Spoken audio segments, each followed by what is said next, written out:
Hi, honey. This is what happened, but you weren't here, so you missed it. Oh, hello. You've been hanging out with me too long. I have such a cute story to tell today. I was driving home before, right after I got off the phone with you on the way home. Yeah. And we live in kind of a marshy area. There's lots of like swampy, you know, stuff like that. Someplace. So I was going by the high school and I noticed something on the side of the road. Kind of looked like a big crumpled up garbage bag. When I got closer though, I saw it was a giant turtle. And I thought, oh my God, he's trying to cross the road. Dangerous, right? Yeah.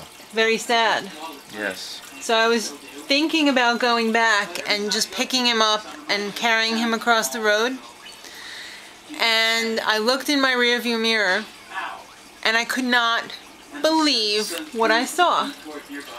Tell me. A whole line of cars had stopped and formed a wall going across my, you know, the way that I was going, so that he could cross in front of the line of cars and people couldn't pass. And then he took his headlights and flashed the oncoming traffic to do the same thing. And they did it. So I was just like so relieved that this giant old turtle, who was probably tens of years old, I mean, he was huge. I mean, he was just about as big as the one that we had seen in Queens, when we lived down in Queens. So he was huge. And he was pretty quick, too. He understood, you know, hey, you guys are stopped for me. I'm going to scoot across now. Wow. So I was just thrilled on the way home that this big old turtle had made it safe and sound and nobody was being a jerk and, you know, decided to squish it. That's amazing. Right? It made my day. You got it on camera. I didn't have my camera and I was too far away. I didn't want to cause an accident. Alright guys, it's time for never mind. Alright guys, it's time for Sean to turn down his computer because it's time to cook dinner. It's that time that it is every day, that I sometimes dread. What am I going to cook for dinner? Sean, please, turn down the computer. Alright, so tonight, it's just the three of us. It's just Mark, I, and Sean. Or is it Mark and me? It's Mark and me and Sean. The nuns didn't teach me that well. They did, I just had a brain fart. Alright, so they're going to be having these Chinese frozen entrees, stir-fried creations, beef and broccoli, and some chicken egg rolls, and some pork pot stickers. Honey, don't you love it? I love it. Okay, and I saved the wonton soup for another time because it's just a small little container. But I, on the other hand, cannot eat those things because there's meat in them and I'm vegetarian. In case you didn't know, I'm sure I've beaten it to death already that you guys know that I'm vegetarian. So I'm going to be having some, I just got off the treadmill, some broccoli and orzo with homemade pesto. So I've got my garlic out, my pinoles, my parmigiano and romano, my orzo.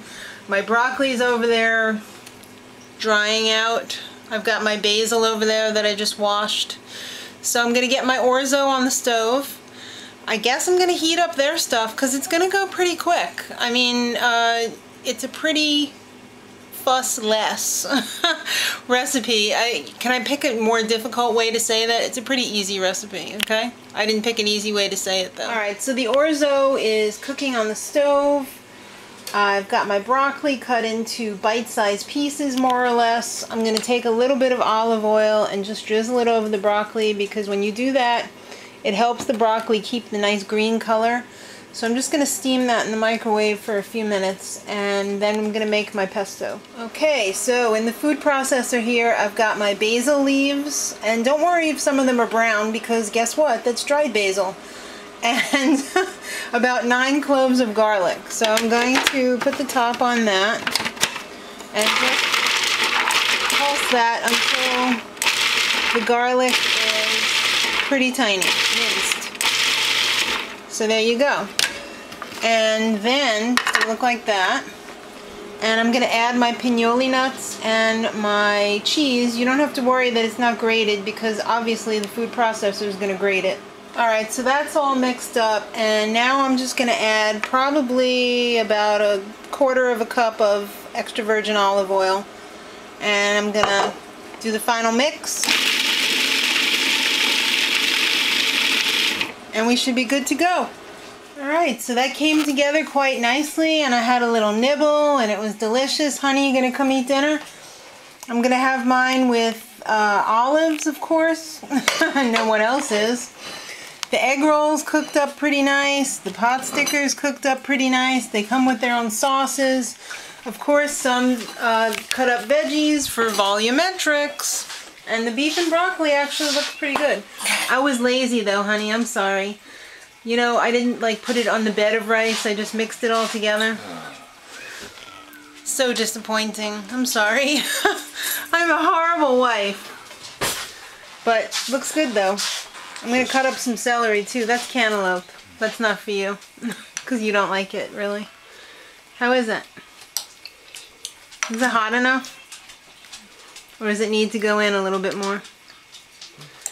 It's good? You want to taste the orzo? Well, belly up to the bowl over there. Try the orzo. It's really garlicky. Like that? Mm-hmm. I didn't put as much olive oil as I would normally put because I didn't want it to be too fattening, because you normally would put like 1/2 cup of olive oil, but I only put like 1/4 cup because it's not really like sauce. It's just pesto. Alright, so quit yapping and let's eat. Till next time. Much love.